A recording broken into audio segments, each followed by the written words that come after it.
आपल्या सगळ्यांना ना आनंद हवा असतो, सुख हवं असतं. पण ना आनंद तर काही मिळत नाही, पण दुःखच जास्त वाटायला येतं. तर हे दुःख येते कुठून? आपण तर सुखाच्या शोधात असतो, आनंदाच्या शोधात असतो, पण मग दुःख का वाटायला येते?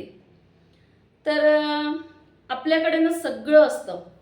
सगळं असूनही आपल्या स्वतःमध्ये एक रिकामेपणा आपल्याला जाणवत असतो. तर हा आता रिकामेपणा येतो कुठून? सगळं असून सुद्धा काहीतरी खालीपणा का जाणवतं? तर ते रिकामेपणा किंवा तो खालीपणा म्हणजे काय असते? तर ते असते दुःख. सगळं असून सुद्धा आपण दुःखी असतो.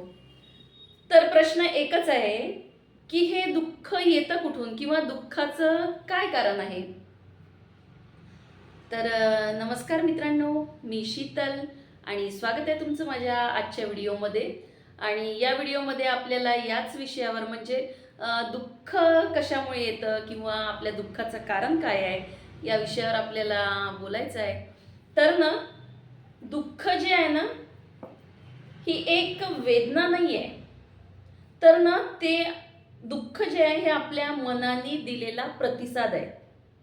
आपल्या मनाच्या प्रतिसादाची ती साखळी आहे. तर कसं, आता जेव्हा कोणती घटना घडते, तर त्या घडणाऱ्या घटनेकडे किंवा गोष्टीकडे आपण कुठल्या म्हणजे आपला दृष्टिकोन काय आहे त्या गोष्टीकडे बघण्याचा.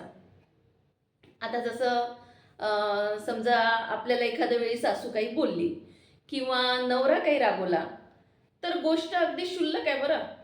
पण आपण ती गोष्ट कशी घेतो? आपण काय करतो? ती गोष्ट मनात धरून ठेवतो आणि तीच गोष्ट मग आपल्या दुःखाचं कारण बनते.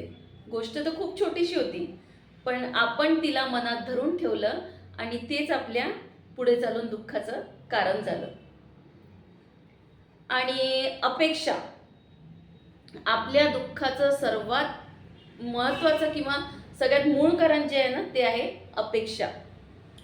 आपण ना इतरांकडून, परिस्थितीकडून इतकंच काय तर स्वतःकडून सुद्धा खूप अपेक्षा करत असतो. आपल्याला काय वाटते, माझ्या मनाला जे वाटते ना तसंच झालं पाहिजे, मला जे वाटते ना तसंच झालं पाहिजे. पण असं होत नाही. जे प्रत्येक वेळी आपल्याला जे वाटेल तसंच घडेल असं होऊ शकत नाही. आणि मुळात अपेक्षा ठेवायचीच कशाला हो? दुसऱ्याकडून तरी अपेक्षा कशाला ठेवायची? कारण ना अपेक्षा ठेवली की नेहमी उपेक्षाही वाट्याला येते. म्हणून अपेक्षा विरहित जीवन जगा. काही कोणाकडून अपेक्षा ठेवू नका.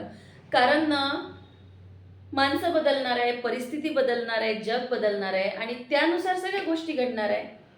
तर म्हणून अपेक्षा ठेवू नका. आपण नेहमी ना तुलना करतो.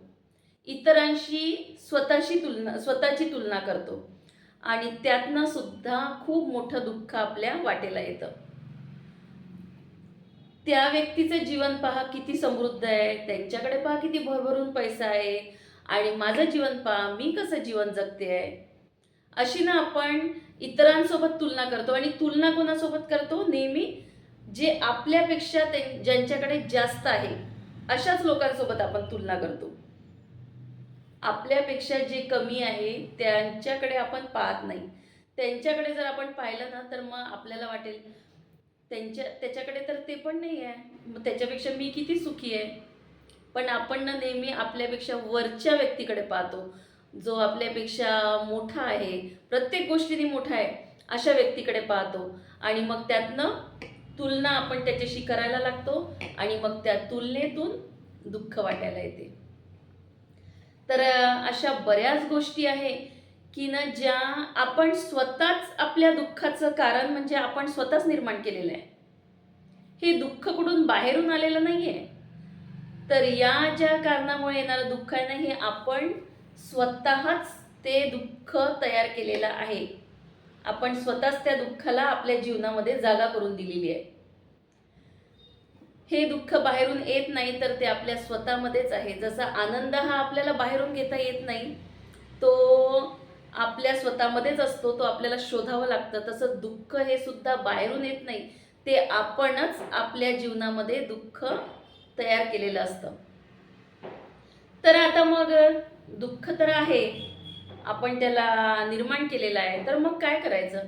आता दुःख आहे म्हणून आपण आपलं जीवन बदलवायचं का? जीवन आपण बदलवू नाही शकत ना.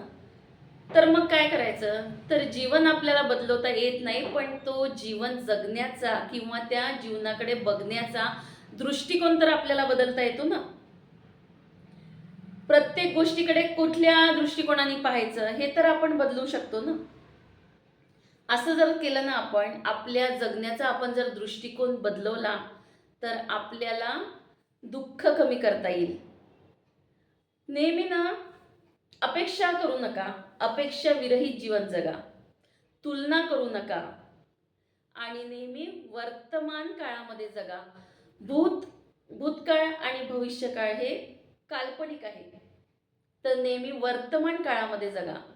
कृतज्ञता बाळगा, कुठल्याही गोष्टीबद्दल कृतज्ञता बाळगा, म्हणजे दुःख होत नाही.